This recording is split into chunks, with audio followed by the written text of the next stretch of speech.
Salam salam senantiasa tercurah pada junjungan kita baginda Nabi besar Muhammad Sallallahu Alaihi Wasallam beserta keluarga, sahabat serta pengikutnya hingga akhir zaman nanti. Semoga kita termasuk dalam umatnya yang insya Allah istiqomah dalam menjalankan sunnah-sunnahnya hingga mendapatkan syafaat di yaumil qiyamah nanti. Amin. Amin ya rabbal alamin. Baik Bapak Ibu, Ustadz Ustazah hadirin yang dirahmati Allah Subhanahu wa taala. Alhamdulillah pada pagi hari ini kita kembali berjumpa dalam serial kajian Kapitas Lekta Dakwah, mengupas nilai dakwah dari sejarah para tokoh pejuang di Indonesia, yang alhamdulillah pada pagi hari ini sudah sampai ke seri ke-53, yaitu pembahasan perjuangan dari Jenderal Ahana Nasution, yang seperti biasa acara ini dipersembahkan oleh Laboratorium Dakwah Yayasan Salahuddin Budi Mulia. Dan untuk mengawali kajian pada pagi hari ini, marilah kita sama-sama membaca basmalah. Bismillahirrahmanirrahim. Dan selanjutnya untuk memantik pembahasan, saya silakan pada Ustadz Lukman Hakim untuk memberikan pengantarnya. Pada Ustadz Lukman, saya silakan. Nah, biaran aja, biar Bu Selamat dulu. Oh, ya. Jadi langsung pada Pak Selamat nih. Baik. Untuk pertama langsung saya silakan Pak Selamat. Monggo Pak. Baik. Assalamualaikum warahmatullahi wabarakatuh. Waalaikumsalam. Ya, teman-teman sekalian, Ustadz Lukman Hakim, yang tadi pagi saya kabari memang kondisi saya sedang di Rumah Sakit Pusat Angkatan Darat Gatot Subroto ya bersama keluarga ini ya sedang menghadapi COVID, karena kalau di rumah kelihatannya agak sulit juga untuk bolak-balik, harus periksa darah, kemudian ronsen, EKG, dan lain-lain. Jadi saya lebih pilih di rumah sakit aja. Nah, kebetulan teman-teman sebagai wartawan politik beberapa kali tahun 90-an itu kalau kami jenuh itu selalu kemudian mampir ke rumah Pak Nas di Teku Umar untuk ngobrol dan sekaligus menggali informasi dari pikiran-pikiran beliau, terutama tentang TNI, tentang politik, tentang rakyat. Jadi jati diri TNI itu sebagai tentara rakyat betul-betul saya pahami dari penjelasan-penjelasan Pak Nas.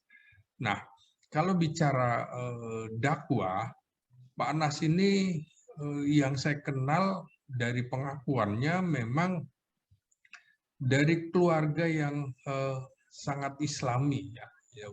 Ayahandanya Abdul Halim Nasution ini dibesarkan dari perkumpulan atau syarikat Islam. Jadi sudah terkoneksi dengan komunitas Muslim di Kota Nopan, Tapanuli Selatan, Sumatera Utara. Jadi Pak Nas ini sudah lekat dengan ajaran-ajaran Islam, dan dalam kondisi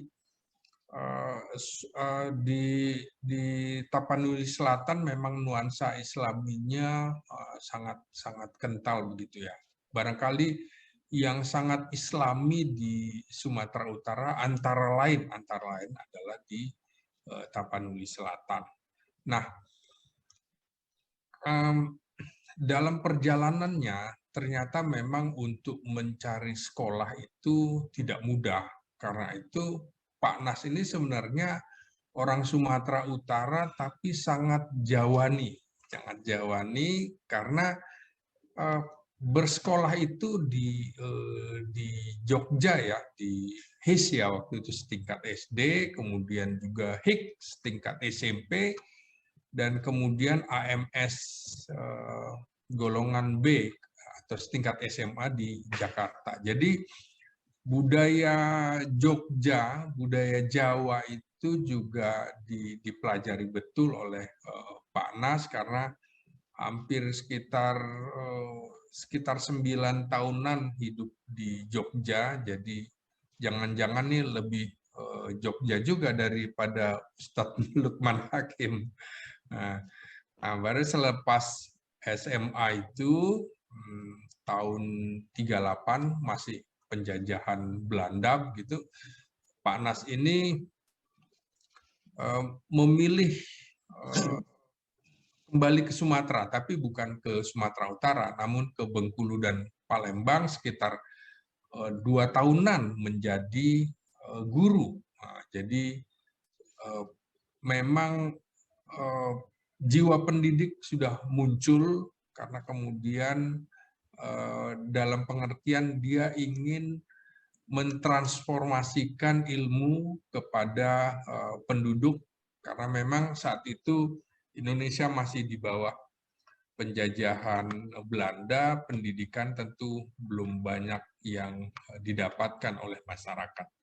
Nah, tapi dalam perjalanannya Pak Nas merasa bahwa saya nggak begitu cocok jadi guru, karena itu ketika terjadi Perang Dunia Kedua, Jerman menyerang Belanda, maka kemudian Akademi Militer Belanda di Breda itu pindah ke Bandung. Jadi Bandung ini jadi akademi militernya Belanda. Pilihannya Bandung, bukan di tempat lain. Nah, disitulah kemudian Pak Nas bergabung menjadi Taruna Akademi Militer. Nah, Pak Nas ambil jurusan infanteri, kemudian Pak TB Simatupang ambil jurusan Zeni, AEK Wilarang jurusan infanteri juga. Nah, sayangnya dalam perjalanan itu sekitar 2 tahunan, ini sudah pangkatnya Vandrik, kalau di Indonesia istilahnya pembantu letnan. Kalau di Taruna sekarang kira-kira pangkat yang paling tinggi, tingkat akhir, sersan, mayor, 1 Taruna, tingkat terakhir, tinggal pelantikan sebenarnya, tapi kemudian Jepang masuk ke Indonesia, sehingga belum sempat dilantik menjadi letnan, Belanda menyerah dengan cara memalukan. Nah, ini yang dipelajari oleh Pak Nas, bagaimana militer Belanda itu sangat lemah dalam mempertahankan dirinya, dan di sisi lain militer Jepang itu walaupun kecil tapi kegigihannya luar biasa, dan ternyata memang Pak Nas meyakini bahwa kehadiran Jepang itu bukan tiba-tiba, tapi jauh sebelumnya sudah menyusupkan orang segala macam. Misalnya di Kemayoran, di pelabuhan-pelabuhan laut, pelabuhan-pelabuhan udara, seperti misalnya menempatkan orang yang pura-pura gila dan segala macam, dan itu ternyata tentara. Nah, itu kehebatan tentara Jepang yang dipelajari oleh Pak Nas. Nah, tapi dalam kondisi Jepang masuk, maka kemudian sebagai Taruna Akademi Militer Belanda, tentu Pak Nas dicari-cari oleh Jepang karena dianggap bagian dari tentara Belanda. Karena itu Pak Nas memilih menjadi pegawai biasa, pegawai kota praja di Bandung gitu. Jadi dia sambil melihat kemungkinan-kemungkinan yang bisa dia lakukan, karena tidak mungkin dia pindah menjadi atau masuk menjadi tentara peta, karena dia sudah perwira, jadi nggak mungkin lagi. Berbeda dengan Pak Harto misalnya, mantan Presiden Soeharto maksud saya, ya dari Kenil juga Jenderal Ahmad Yani, mantan Menteri Panglima Angkatan Darat, dari Sersan Kenil, dua-duanya pindah ke peta. Nah, Pak Nas ini yang tidak mungkin. Nah, jadi aktivitas Pak Nas tadi, ya seperti saya awali, di Jogja itu sudah dekat ya, ketika sekolah di SD, SMP itu sudah bersinggungan dengan organisasi-organisasi Islam, khususnya Muhammadiyah di Jogja. Karena itu satu ketika nanti ini akan mempengaruhi jalannya sejarah perjuangan bangsa, kedekatan Pak Nas dengan Muhammadiyah. Oke, lalu setelah situasi memungkinkan, Pak Nas akhirnya betul-betul bergabung dengan tentara Indonesia saat Jepang menyerah kepada sekutu. Jadi tadi diawali karena punya pengetahuan militer yang luar biasa, Pak Nas kemudian pada tahun 45 itu ketika TNI berdiri diawali sebagai Komandan Divisi 3 TKR atau Tentara Republik Indonesia di Bandung. Tahun 45-46 kemudian juga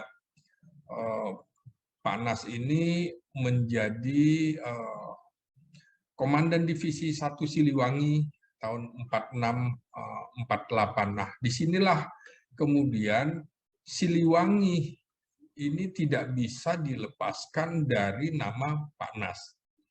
Jadi kalau bicara Siliwangi, maka kemudian panutannya atau anutannya adalah Jenderal Nasution. Nanti saya bisa uraikan lagi ketika tahun 65-an segala macam, Siliwangi merasa harus melindungi Pak Nas sebagai tokoh yang dibanggakan oleh Siliwangi. Nah, dalam perjalanan beliau menjadi tentara ini, Pak Nas ini akhirnya harus menghadapi situasi-situasi yang tidak dikehendaki ketika perjanjian Indonesia dengan Belanda, wilayah Jawa Barat, terutama Bandung itu tidak masuk dalam wilayah Indonesia, sehingga harus melakukan long march ke Jogja. Nah, disinilah Pak Nas menghadapi situasi-situasi bagaimana Jawa Barat ditinggal, kemudian ternyata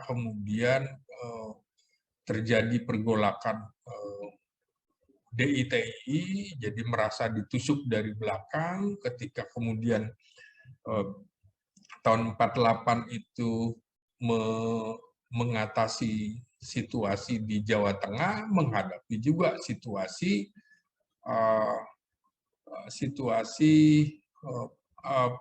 pemberontakan komunis di Madiun, Solo, dan sekitarnya. Jadi dua peristiwa ini ditambah dengan agresi militer Belanda pada era itu dari 47 sampai 49 membuat Pak Nas itu berpikir bahwa harus ada perlawanan yang bisa dilakukan untuk menghadapi sekutu. Karena dia lihat bahwa Belanda itu tidak sekuat yang dia duga seperti dalam kasus masuknya Jepang di Indonesia. Jadi tetap ada celah. Disinilah yang disebut pikiran-pikiran atau pokok-pokok perang gerilya yang ditulis oleh Pak Nas yang kemudian kelak menjadi buku wajib bagi taruna akademi militer hampir di seluruh dunia. Gerilya ini dimaksud adalah perang yang dilakukan dengan cara sembunyi-sembunyi, kapan kemudian menyerang, kapan itu harus bertahan, dan kuncinya adalah rakyat. Nah, disinilah kedekatan TNI dengan rakyat itu antara lain diawali dari konsep perang gerilya ini. Karena kalau TNI tidak mendapat dukungan dengan rakyat, maka selesailah TNI. Disinilah yang membedakan tentara kita dengan tentara di negara barat yang harus bicara profesional tanpa harus dekat dengan rakyat. Nah, beda dengan Pak Nas, peristiwa misalnya Bandung Lautan Api itu barangkali sebuah peristiwa yang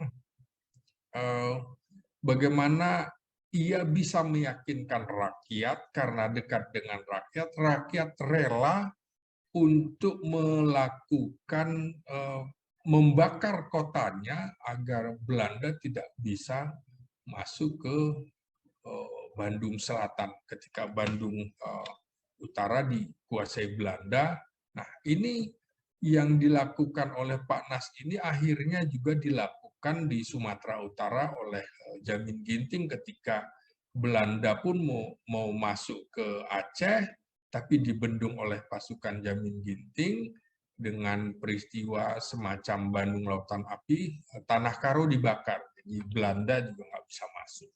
Nah, di situ membuktikan bahwa kalau TNI itu dekat dengan rakyat, maka TNI bisa memenangkan pertempuran-pertempuran gerilya. Nah, itu juga yang dilakukan oleh Pak Nas ketika menghadapi pemberontakan PKI di Madiun tahun 1948. Dia bisa memisahkan antara rakyat yang mendukung TNI dan rakyat yang mendukung komunis. Jadi disinilah ilmu teritorial yang bisa diserap oleh para prajurit TNI aktif. Jadi kalau berhadapan dengan musuh atau orang pihak yang netral, maka dihadapi dengan cara intelijen, dengan cara tertutup, apalagi dengan pihak yang berlawanan.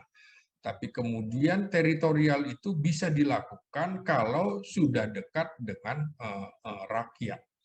Maka kemudian Pak Nas bisa menjadikan Siliwangi ini sebagai divisi yang paling kuat di Indonesia, divisi percontohan, karena menyelesaikan peristiwa PKI di Madiun, di Jawa Timur dan Jawa Tengah, kemudian mampu menyelesaikan peristiwa DITII di Jawa Barat, terutama di Garut, yang menjadi cikal bakal NII dan lain-lain, itu juga Pak Nas bisa melakukan yang namanya pendekatan teritorial, semacam istilahnya adu bako. Adu bako itu bisa merokok bareng, segala macam. Inilah yang mungkin harus bisa dipelajari oleh tentara-tentara kita saat ini. Harus bisa dekat dengan rakyat. Karena kalau tidak bisa dekat dengan rakyat, bagaimana mungkin kemudian pasukan kita bisa memberikan perlawanan terhadap agresi militer Belanda, agresi militer pertama maupun agresi militer kedua di Jawa Tengah. Nah, ini kan bukan berarti kita bisa harus memenangkan perang, tapi bisa juga kita memenangkan pertempuran-pertempuran. Jadi di satu sisi di sebuah pertempuran bisa menang. Kalau perang itu kan secara keseluruhan, tapi setidaknya adalah kita bisa menunjukkan diri kepada dunia bahwa Indonesia bisa juga memberikan perlawanan kepada Belanda. Nah, ini yang membuat Pak Nas ini di mata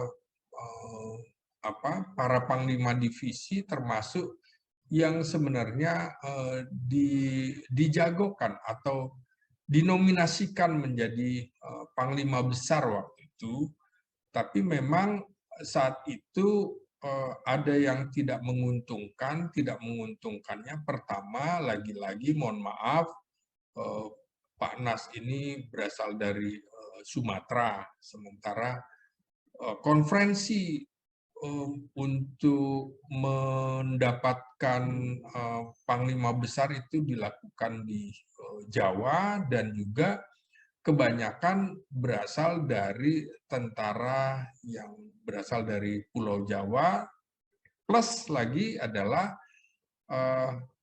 yang berasal dari peta, antara lain Jenderal Sudirman atau Kolonel Sudirman waktu itu. Jadi ada Kolonel Sudirman, ada Urip Sumoharjo, ada Sudirman, itu adalah orang-orang kuat. Tapi kemudian karena didominasi oleh lulusan peta, nah, Kenil ini kan dianggap bahwa dia kurang loyal begitu ya, kurang loyal nasionalismenya, ini tudingan saja, dan lebih berkiblat ke kerajaan Belanda, maka lebih dicarilah orang-orang lulusan peta, pemuda pembela tanah air, antara lain Pak Dirman ini. Walaupun sebenarnya kalau mau jujur, pada saat itu yang memiliki kemampuan militer profesional bagus itu Urip Sumoharjo jauh sebenarnya lebih layak daripada Pak Dirman. Tapi bekas Mayor Kenil Urip Sumoharjo juga mempersilahkan, tidak ada masalah, kan suaranya juga beda-beda tipis. Nah, Pak Nas juga sebenarnya kemampuan militernya jauh lebih baik daripada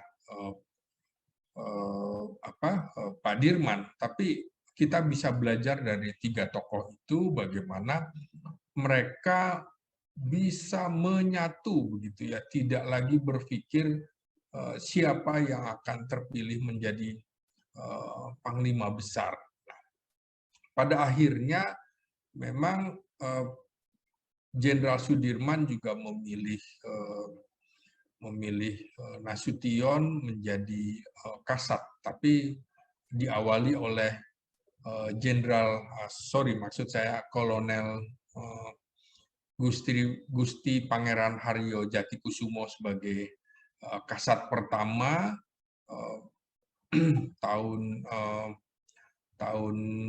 48 sampai 49, dan baru Pak Nas menjadi Kasat yang kedua menggantikan GPH Jatikusumo. Jadi sebelumnya urutannya kira-kira Pak Nas itu menjadi Komandan Divisi TKR di Bandung, kemudian Komandan Divisi 1 Siliwangi di Bandung sampai 46-48, lalu Wakil Panglima Besar. Jadi Pak Dirman juga menempatkan beliau sebagai Wakil Panglima Besar,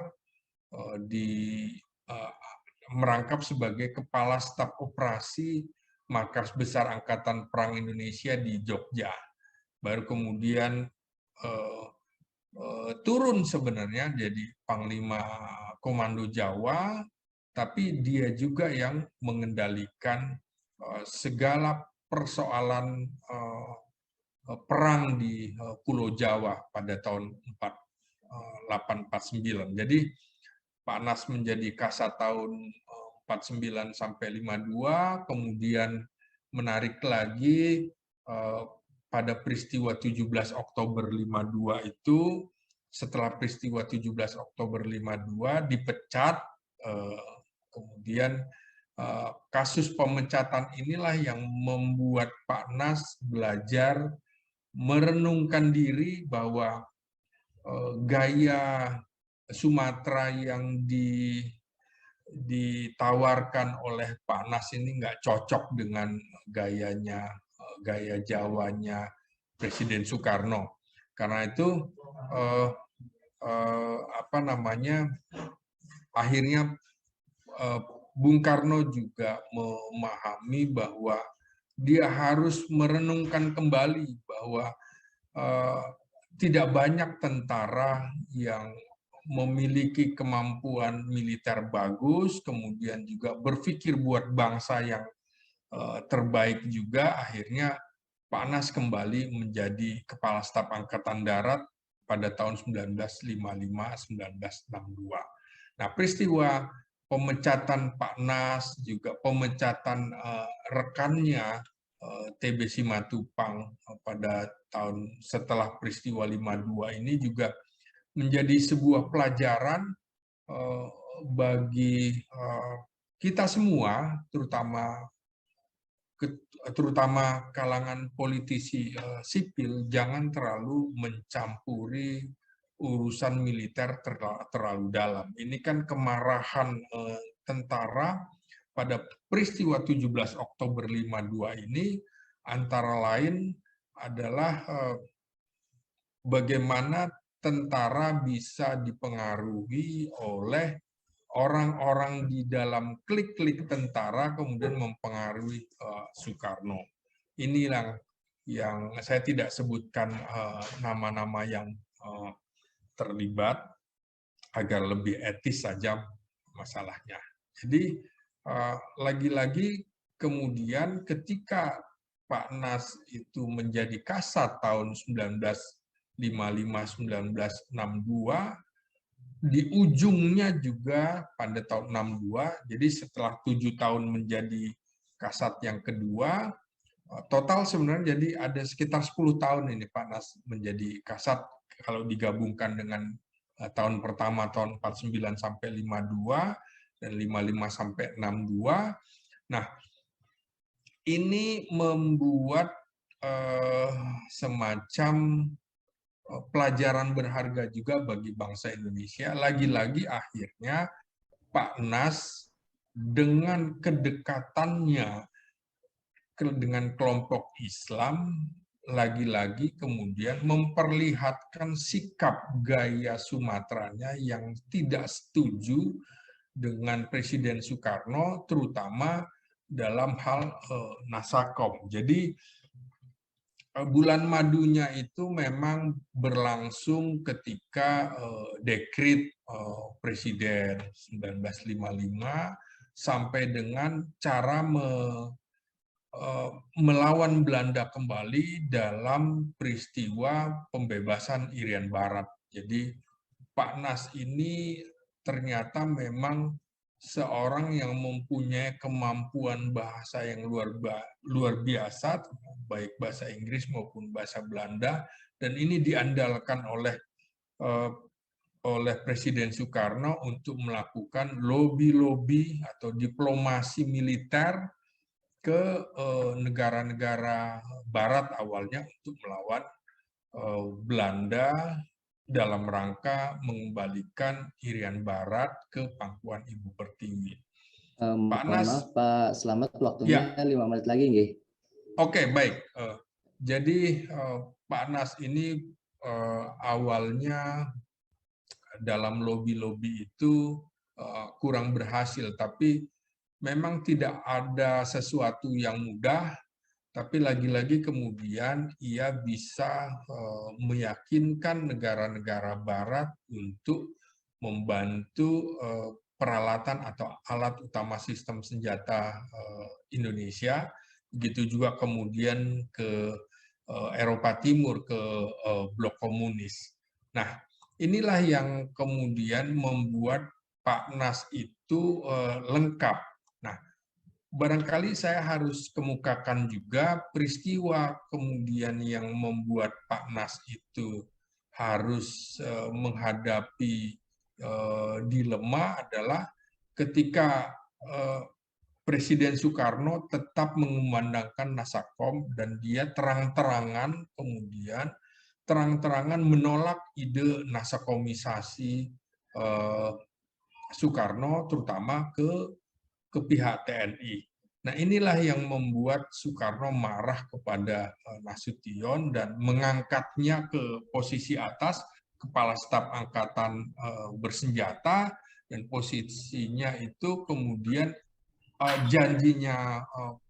janjinya Presiden Soekarno adalah Panglima, ternyata menjadi Kepala Staf saja. Akhirnya posisi Panglima justru diberikan kepada Panglima Angkatan Darat, Panglima Angkatan Laut, dan Panglima Angkatan Udara. Nah, Pak Yani ini, Jenderal Yani yang menggantikan Pak Nas menjadi Panglima Angkatan Darat.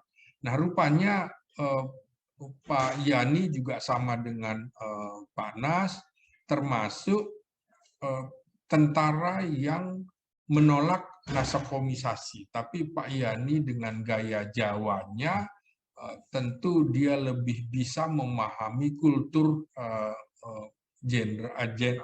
kultur Presiden Soekarno.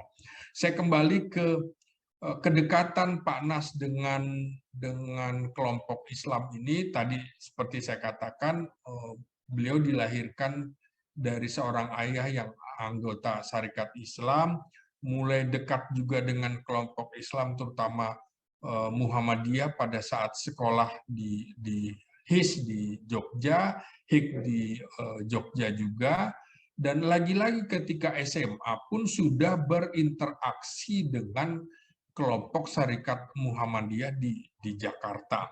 Dan belajar lagi ketika di Bengkulu, menjadi guru di Bengkulu dan Palembang, lagi-lagi berinteraksi dengan kelompok Islam ini.